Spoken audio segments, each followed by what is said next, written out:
ഇന്ന് ലാലേട്ടൻ വരുമ്പോൾ ആര്യനോട് വളരെ പ്രധാനപ്പെട്ട ഒന്ന് രണ്ട് കാര്യങ്ങൾ ചോദിക്കുന്നുണ്ട്.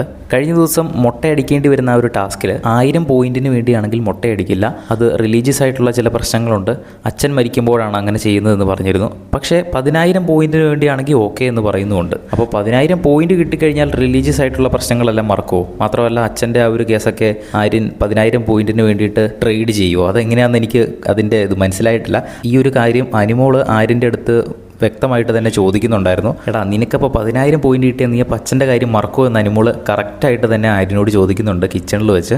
അപ്പോൾ ആ ഒരു കാര്യം ലാലേട്ടനും ചോദിക്കുമായിരിക്കും.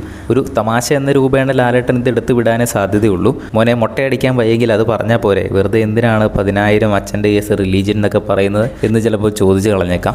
അങ്ങനെ ആര്യൻ്റെ ഇരട്ടത്താപ്പ് ഇന്ന് പൊളിക്കാനുള്ള എല്ലാ സാധ്യതയുമുണ്ട്. നമുക്ക് കണ്ടു തന്നെ അറിയാം. ഈ ഒരു നോമിനേഷൻ ലിസ്റ്റിൽ 9 പേരാണല്ലോ ഉള്ളത്. ആ ഒരു 9 പേരിൽ ആര് പുറത്തു പോകണമെന്നാണ് നിങ്ങളുടെ ആഗ്രഹം? താഴെ ഒന്ന് കമൻറ്റ് ചെയ്യുക.